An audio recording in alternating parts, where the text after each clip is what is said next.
Welcome to the dark world of scary stories. A place where every sound is a premonition of the unknown, and every shadow is a step into another dimension.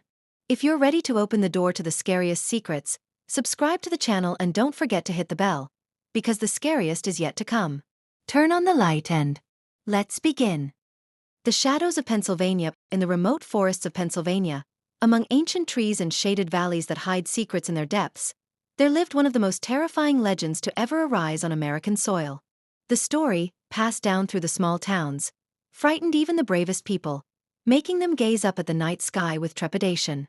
It was the tale of the Kraken, a monster that, according to rumors, had awakened from a century-long slumber, shrouded in darkness and mist that enveloped the Pennsylvania coastline. In the remote town of Haywood, where houses with wooden floors and labyrinthine streets stood, several generations remembered the dreadful cries heard in the night. The story began centuries ago when a great storm flooded a small coastal settlement. It brought with it not only water but something far more terrifying. The townsfolk said that after the storm, a colossal monster emerged from the sea's depths, with long tentacles that even brushed the tallest trees along the shore. But that was only the beginning. In the 1940s, when the town was thriving due to fishing, a group of desperate hunters set out to fish in dark waters where no human had ever stepped. They never returned. The people of Haywood began to speak of something large and ancient lurking in the waters surrounding the area. However, it remained nothing more than a tale until one morning when the townspeople found torn fishing nets and massive tentacle marks on the shore. One dreadful evening, as the first signs of autumn echoed through the air and darkness fell upon the land, the monster awoke once more. A young man named James, who had been haunted by the mystery of the missing people, decided to venture into the forest in search of answers. He couldn't be called brave. He was simply one of those who couldn't let go of the memories of the horrific cries he had heard as a child. That evening, as he trudged through the thick fog rolling across the forest, he could feel his heart pounding in his chest. His friends had warned him to leave it alone, but he couldn't stop. James made his way to the very place where the hunters had disappeared many years ago. He stood at the shoreline, gazing at the endless sea horizon when suddenly, a dark wave rose from the water. Before James could comprehend what was happening, something enormous, black, and slippery emerged from the depths. Its tentacles reached out of the water, tearing through everything in its path. The wind howled, and somewhere far off in the mist, he heard the eerie echo of a scream, the same one he had heard in his childhood. The tentacles wrapped around the trees, destroying them as if they were made of paper. James could feel the ground trembling beneath him as the creature drew closer. He cast glances behind him, but the escape routes were already gone. Something terrifying loomed over him.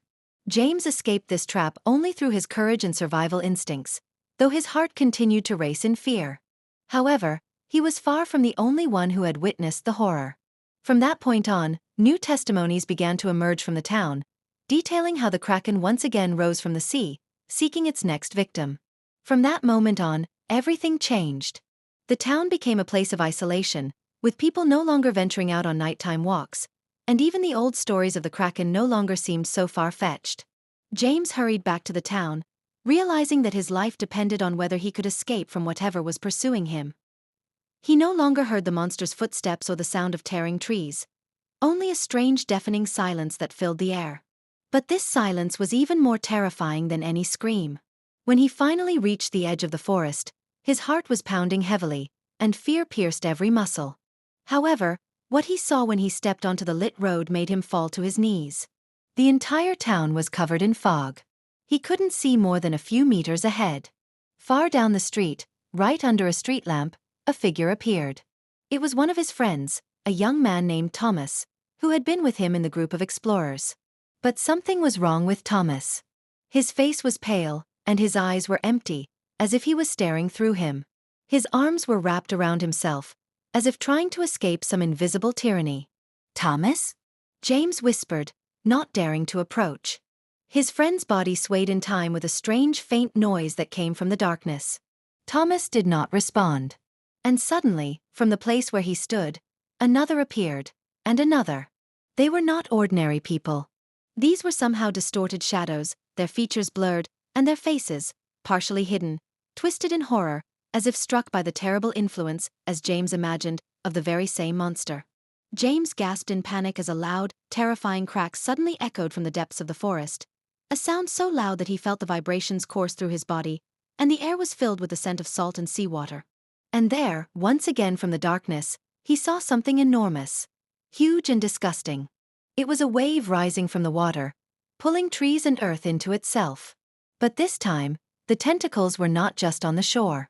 They stretched from deep within the forest, growing with every passing moment, as if kissing the ground, searching for new victims. The massive monster was close now. James noticed how strange cracks began to spread across his friends' bodies, and features began to appear that resembled those of a sea monster. They had become part of this nightmare.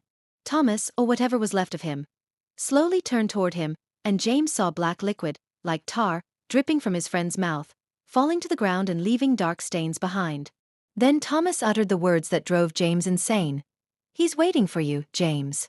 He won't let you leave." Then, a flash of lightning illuminated the part of the forest where the tentacles were once again reaching the ground, tearing apart every part of the trees and rocks. They moved so quickly that James felt their shadow enveloping him. There was no strength left to move forward. Desperately trying to escape, he ran back toward the houses. But there, amid the eerie silence, he noticed something strange. One of the houses looked as though it had been destroyed by fire. As he approached, the door suddenly swung open. He stepped into the house's darkness, and the damp scent hit his nose again. There was something even worse inside. The people who had survived were sitting motionless in the corners of the house. Their eyes were wide, and nonsensical, endless prayers to him echoed from their lips. The monster was already close. It was everywhere. James felt something inside him begin to change. His fingers became slimy, his skin reddened and lost its shape. In horror, he realized that escape was no longer possible. His steps no longer belonged to him. No matter how hard he tried, James couldn't stop it. Tentacles reached for his body, pulling him deeper. He screamed, but it was no longer his voice, just an echo of who he had been. And from his mouth came the last word. "He has come." And at that moment, as the entire town began to sink into deep darkness, James understood that he was just another part of the relentless monster that lurked in the depths of Pennsylvania. James could no longer distinguish where his body ended and where what had attacked him began.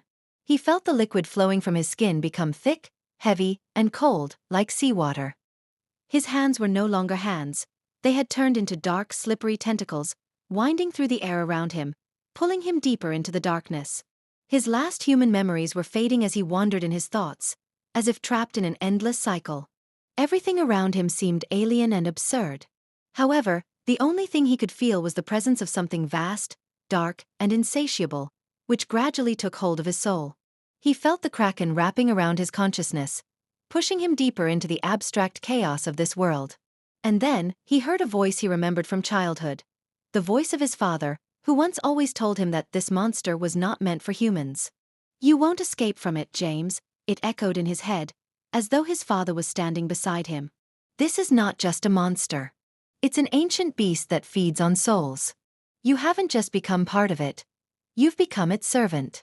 But it was too late for salvation. James felt his body begin to break apart into thousands of pieces, absorbing the surrounding dark world, taking in everything the Kraken left in its wake. And the more he tried to stop, the stronger he felt himself bound to these dark, abhorrent forces. At that moment, his skin turned completely black, and he felt his eyes widen as they reflected only the oceanic chaos surrounding him, the endless depths from which there was no escape. He had become part of something far greater. He was no longer just James from the small town of Haywood. Everything around him sank into a cold, suffocating darkness. But then, suddenly, another horrifying vision appeared before him. Deep within the forest, just below the water, he saw another tentacle, and then another. They were rising from the depths of the sea, intertwining, creating massive spirals that enveloped both the sky and the earth. These enormous lines of power formed again and again what James understood. This was not just a monster, it was an entire army, a storm of darkness. And then he felt it again. The force that had appeared around him in the forests. It was no longer just a physical monster. It was a collective phenomenon that had come from the ocean's depths, wrapping up everything that became part of this world. The Kraken could no longer be stopped. And it no longer looked as it once had. Its tentacles were growing, forming vast, dark ocean currents that devoured all life. They wrapped not only around the earth but also the atmosphere, as well as time and space. James realized that everything he had once feared had already become reality. It was no longer just the town of Haywood. It was all of Pennsylvania, and ultimately, it was the entire world, under the control of this horrific creature. The Kraken. The first disappearances, the strange sounds and dark figures in the forest, the tentacles that squeezed the heart of everyone. This was only the beginning. James felt his consciousness dissolve into the oceanic abyss. He had become part of this nightmare. No one could escape. The Kraken could not be defeated. And then everything vanished. It was just another step toward changing the reality that now revolved around this ancient and omnipotent monster. Those who tried to escape from it were merely parts of a great and invincible force that would awaken again and again, casting the world into new, unpredictable horrors. But this is not the end. The Kraken waits to awaken once more. And when it happens, all of Pennsylvania, and the entire Earth, will be in danger.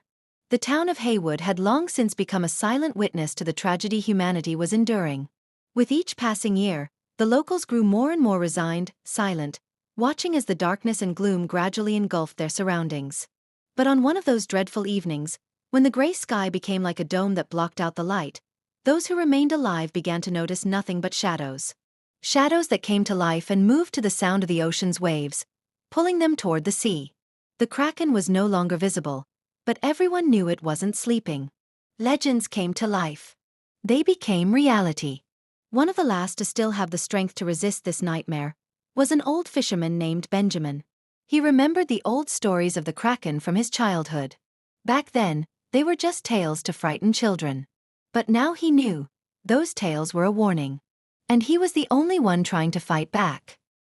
He set out for the same place where James had once encountered the monster, but he was prepared in his own way. Benjamin didn't expect salvation. He only wanted to know the truth.